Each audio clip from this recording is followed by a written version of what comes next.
Okay, so I'd like to talk about religion.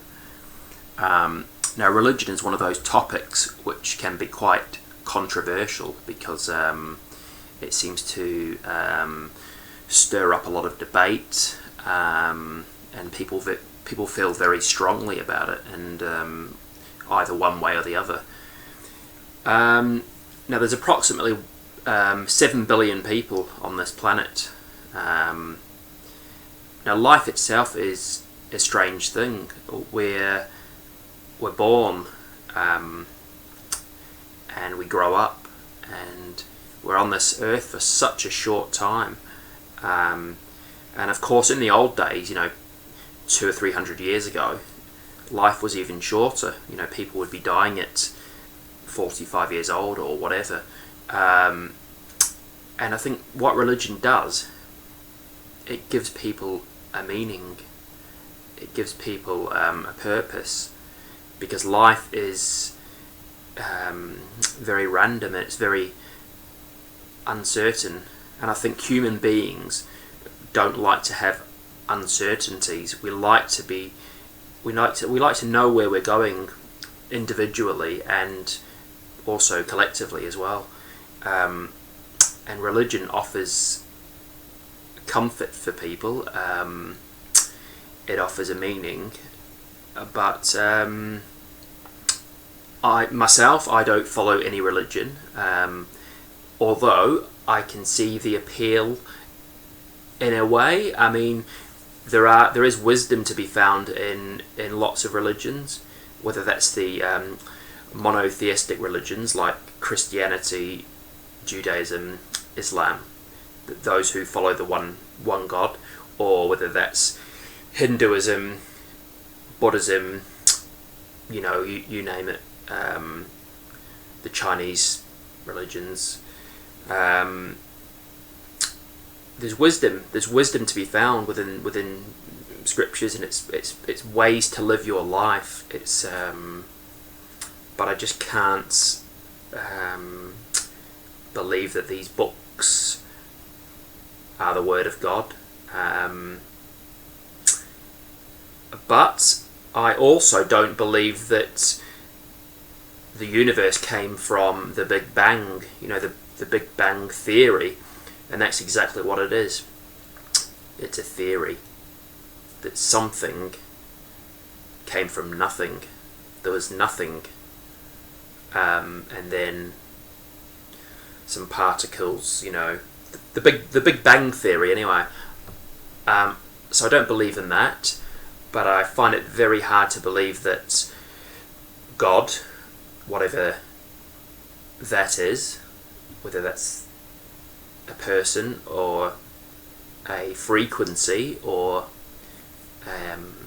whatever God is, I find it very hard to believe that God would have created this world.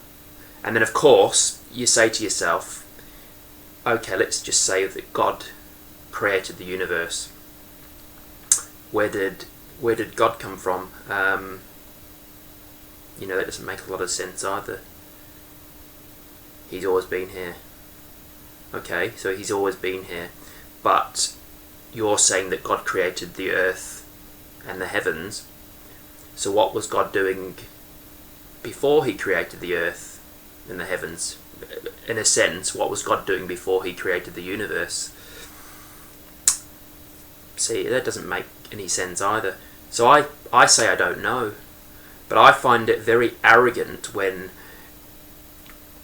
some religious people say that they are God's chosen people. I find it a very arrogant attitude to have, to say that you are God's chosen people. It's very divisive as well. I think religious people who wear a certain religious clothing, I think it's, and you can see them walking down the street, and it's, I don't know, I find it, I know that sounds really judgmental, but I find it quite, I'm not sure arrogant is the right word, but I find that's divisive, us and them. We are God's chosen people, whether that's, I think Muslims think that, Judaism, Christian people, whether that's regular Christianity, whether that's the Jehovah's Witnesses, whether that's Mormonism. We are God's chosen people, and I think some religious people seem to think that they know something that the rest of us don't. They've got some sort of some knowledge, or I don't know really. But I suppose if you're not hurting anyone, then what's the problem? But also, you can get arrogant people who are atheists as well, or who for example, the Big Bang Theory that I was talking about before, they will quote that as the truth. Some, with almost 100% conviction, they have this amazing conviction that the Big Bang Theory is true. See, to me, that's very arrogant as well. So we have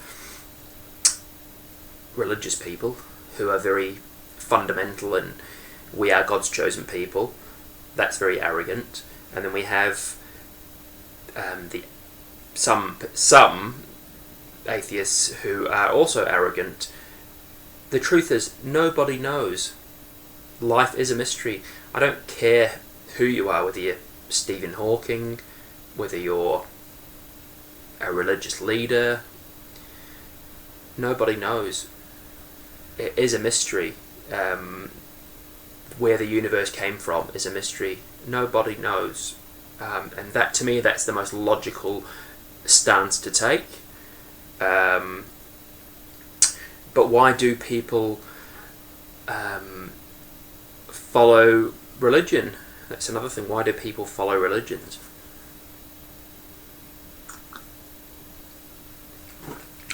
Do you know? What? The monkey's got a theory. Why do people follow religions? Look that way. Look at the camera. Right. Like I said before, life is uncertain. It's full of uncertainties in life. It's random. We like to believe in something. And we like to have community as well, because that's the good thing about religions. It gives people a sense of community, a sense of meaning, a sense of belonging, a sense of forgiveness. You hear about these people that were drug dealers and a life of crime, and then they turn to Christ, or they turn to Islam or whatever, and they feel forgiven, really. But I think religions are creation myths, really. They're myths, they're stories to explain our existence on Earth. And like I said, they're monotheistic religions. They share similarities, really. And it's mankind's explanation for how we came about. How did human beings come into existence, and why are we here? And I think that's what a lot of the religious books are about. It's a creation myth. It's a myth, but I could be wrong. I just wanted to add on to that. When I said why do people follow religions, the big thing, which I didn't mention, is family and the culture, the country you're born in, really. If your parents are of a certain religion and they bring you up into that religion, in a way you have been indoctrinated with their beliefs, because obviously they believe in it. They believe they're doing the right thing, so they take you to church or to the mosque or to the synagogue, whatever it is, and you're from the age of 5, 6, 7 years old up to whatever age, you're absorbing all those beliefs, you're absorbing it, and it's very hard to break away, really, because it's like a default setting in your mind, and it's once something gets into your consciousness or your subconscious, a belief system, it's very, very hard to break away. So of course the influence of family is massive on religions.